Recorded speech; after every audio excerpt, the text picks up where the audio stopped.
Hello guys, welcome back to the channel. Welcome back to the garage. Sorry for my voice, it's a little hoarse because I had a hell of a time at UCC 22. So this is kind of the aftermath of that. Figured we'd just do 3 videos like we did last year explaining each day. So we haven't had a video in a while. Our last video was actually getting our Freedom Racing engine in the truck. And I actually got it started and warmed up to do our hot retorque on the engine exactly 1 week before UCC, which left a lot of plumbing, a lot of wiring, a lot of fitment checks, like for our compound turbo setup, because now everything sits an inch higher. Just a bunch of miscellaneous stuff that needed to be done. I mean, our wiring in the truck is a hot mess right now. But anyway, we got to UCC. I had some trouble myself getting there. We had like 3 blown tires. Sat on the side of the turnpike for like 9 hours. It was just a whole thing. But finally we got there, and first things first, I want to thank my crew. My father, who was there to support me, also towed our sled pull setup out there for us. My friend Josh Laffey, who is a longtime friend of mine. He's not really into the diesel scene, but he had a very good time. Really enjoyed the atmosphere, the people, and all that. Whitley Peterson, who helped the T-Pain crew out last year. He got in touch with me, and he came down and gave us a hand, or came up from Georgia to give us a hand. Great hand.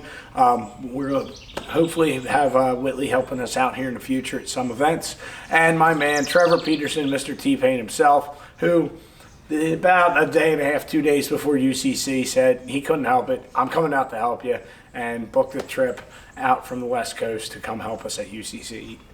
You guys, they made it a blast. I had, I think, more fun this year at UCC, even though we didn't place as well as we did last year and had some trials and tribulations. I think I had more fun than I ever did as a spectator or last year as a competitor. Secondly, I want to thank all the people who helped make this truck possible. Freedom Racing and Fleece Performance for this badass engine. Once again, it's a horse. We've barely laid into it or tapped into it. Guys at Hardway Performance for their help with performance parts, the tuning. Our OG sponsors, Fluid Amper for the awesome harmonic balancer, and AirDog for the fuel filter setup and fuel filter setups like on my 2nd gen truck as well. Those guys have been really helping us since the beginning of this truck, before it was ever even to this point. The guys at Muldoon's Performance Transmissions, once again, we made it through another UCC without putting the spare transmission in, and that's a testament to itself. Matt Sancher at Sancher Performance Development for the awesome input shafts we have in our transmissions, where we never got up on the dyno or to the track and saying, is this the pass that's going to make this shaft break? Didn't have to worry about it. That thing is solid and great.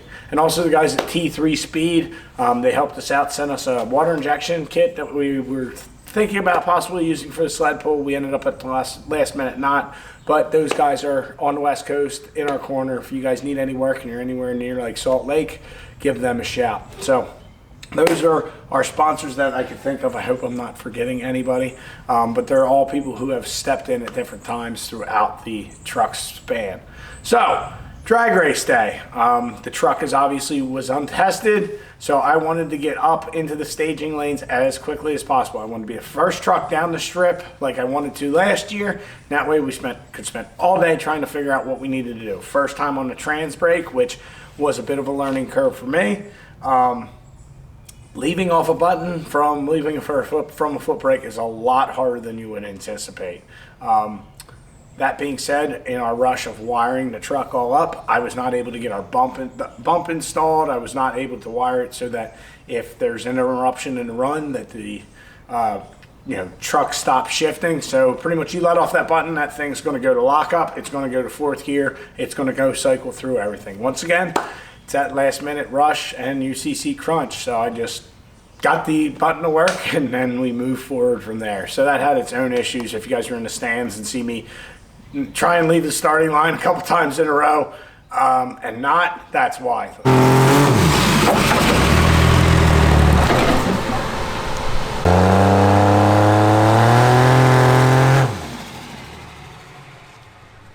I was doing some really weird stuff. It just, my head wasn't clicking. I'd let off the button and I'd also pull my foot off the accelerator pedal for whatever reason. It just, there's a bit of a learning curve. Eventually we just got to the point where we double bulb it and we'd grab the button and spool her up from there. So as you can see, I have a stack of time slips behind me. Our first pass out of the gate, I was really hopeful because pretty much had the same setup as last year, or so I thought. But we got to the end of the track and we ran a 589 and 122.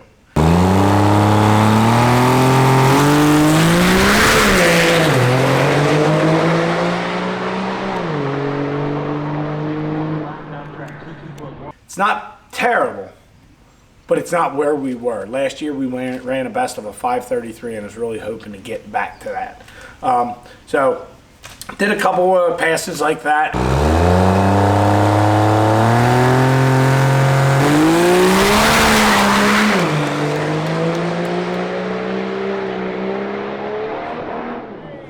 And here's a little midday interview with me that Whitley did with the camera. Okay, Tom, let's update your people. How's ECC going for you? So it was off to a slow start. We did a couple 580 passes, slowly started chipping away at it. Definitely had some driver error as far as the trans brake goes, so not everything's wired up. So if you bump the button or whatever, it's going to shift into lockup and overdrive and stall the truck. So I had some problems with that, trying to come from a foot brake to coming off the trans brake. We've kind of solved that. Just go up double bulb, hold the button, and let it come up, and you can get some more boost. We've been slowly adding RPM to the leave.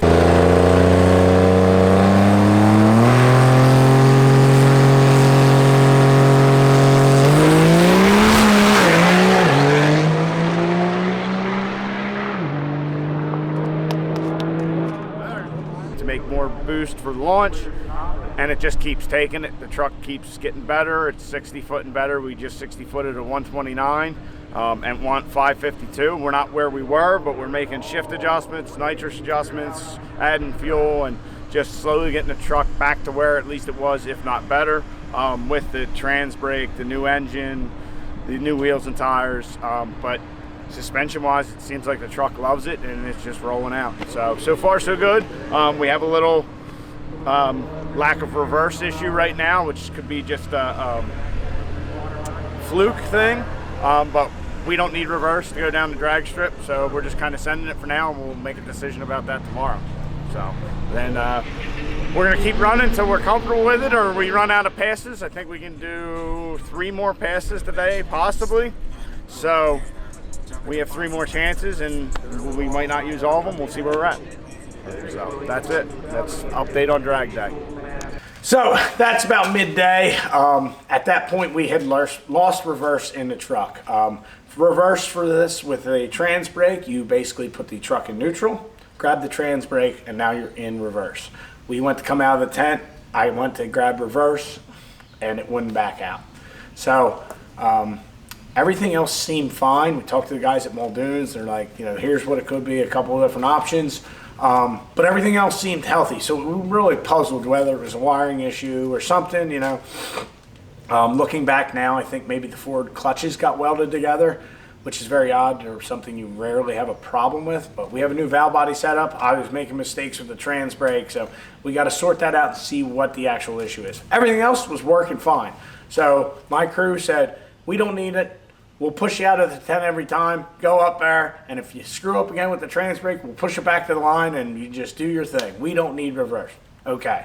So we spent the rest of the weekend without reverse. So if you saw them, well, we had some other issues on the dyno, which we'll talk about in the next video, but they pushed me off dyno. The sled grabbed me and pulled me back to the starting line on the sled pull. That's why we had no reverse. But the trans still shifted and worked great. So after our little interview there that you just saw, we kept making adjustments. We'd be making nitrous adjustments, adding like a kit in as soon as I let off the button, trying to add bigger jets, all this, changing tune files, and the truck kind of settled down in the 540s range. Our best 60 foot of the day, if I can find it, was a 129 860 foot. Not terrible. We've had better 60 foots on the foot brakes. That means we can hit this wheel and tire combo a little harder, I think.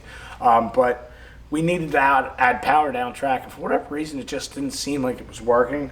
So that run was a 552.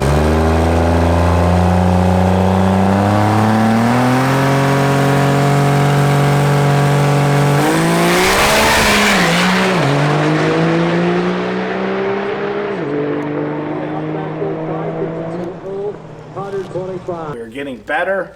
Then we ran a 547 and 127 mile an hour.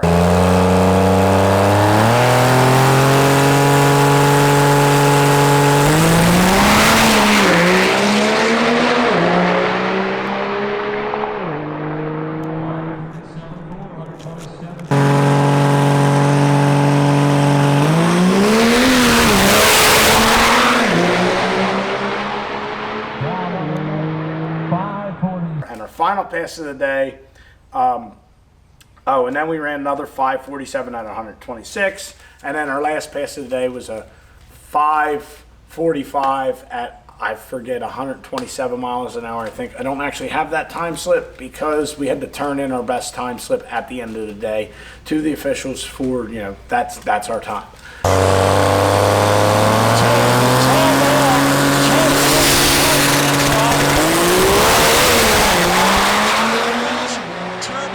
Sends it on down through 545 and 127 miles an hour. Charlie Fish 620. So we didn't go as fast as we wanted to, and didn't go or as I wanted to, because one of my goals was to beat what we had done at UCC in 21. Not necessarily get a better position, but beat personally what we did. We didn't achieve that, and we figured out the problem later, not fully, but the problem was we were not using the nitrous we thought we were. Really, when we kept running the same thing, even adding bigger jets, we should have stopped and looked. But I'm going to be 100% honest with you, I was having a blast. We go up and make a hit. It felt so good to be in a truck after like 10 months. I was just tickled. I mean, it was just letting off that button and just cruising down. There was no drama. The truck was just going straight, true. Trevor and Whitley did an alignment for us the night before, and the truck tracked perfect. I mean, I was having fun, to be honest with you, so I didn't give it too much of a thought until I pulled our bottle out after the last pass, and we only had 2 passes on that bottle. I said, man, bottle feels awful heavy. So I took it over to the Dirty Hooker Diesel guys, our friends over there, and I weighed our bottle. It's a carbon bottle, which full should weigh 20 pounds. It weighed 18 pounds. So we were using 1 pound of nitrous per pass. My guess is we were pretty much using just the spool jet, maybe a little bit something else. So we just weren't using the nitrous. And that's all kind of, I want to chalk it up to us rushing and trying to get the truck ready in such a short period of time, no testing and all that. Maybe something's wired incorrectly. Maybe I didn't have the controller set up quite right to where we were commanding what we wanted to. At the end of the day, we wanted our spool jet. We wanted a jet ramped in from 0 seconds, like right off the button, ramp it in over a second, and then we wanted to add some power down track. So I'm not sure what exactly wasn't working. I haven't looked at all the videos just yet and compared them with what we did to try and say, hey, this solenoid wasn't activating, you know, whatever. So that's that was our problem. We just weren't using the nitrous we thought we were, but I was having a good time. And by the end of the day, our shift points were dialed. I mean, we were shifting at 5,000 RPM every shift. The truck never got upset. It was definitely transferring a lot of weight. The rear end got to a point where it was touching the bedside at one point, so we added a little, I guess you'd say add a little compression or whatever to the shocks, and that stopped that problem right there. And we'll go into why that was happening a little later in the video series as well. So that was drag day. I was disappointed in not being able to get back to where we were. That being said, we did achieve one of my goals for UCC 22. One of my goals, we had 3 trucks, Mr. Derek Rose, Mr. Justin Ziegler, and the guys at Dirty Hooker Diesel. They all have turbo 400s. Very hard to keep up with a 48 RE. So I had set myself the goal of wanting to be the fastest truck in the field without a turbo 400. And we accomplished that. Now that being said, we surpassed Wade Minner in his Duramax by 0.02 of a second. I mean, it was tight. From 4th to 10th or 11th place, we were all from like a 545, me, to I forget who was behind us. We were all between a 545 and like a 560 something. I don't, like So it was a tight field there in the middle, but we were the fastest that group, so I definitely achieved that goal. The truck was running and healthy afterwards. Very happy. We made 7 passes, and other than us losing reverse, the transmission never faltered. Trans fluid didn't smell burn or anything like that. So that was drag race day. We got 4th drag race day right behind our Turbo 400 friends, which is where I wanted to be. And then we spent the rest of the evening getting ready for Dyno Day, which will be the next video in the series.